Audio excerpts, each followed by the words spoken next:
আসসালামু আলাইকুম বন্ধুরা।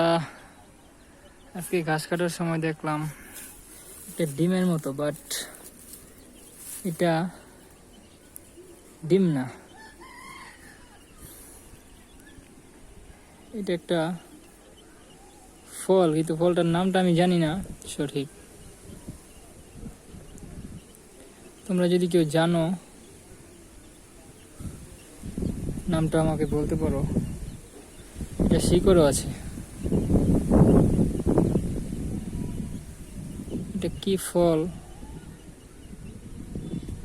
এটার নামটা সঠিক আমি বলতে পারতেছি না।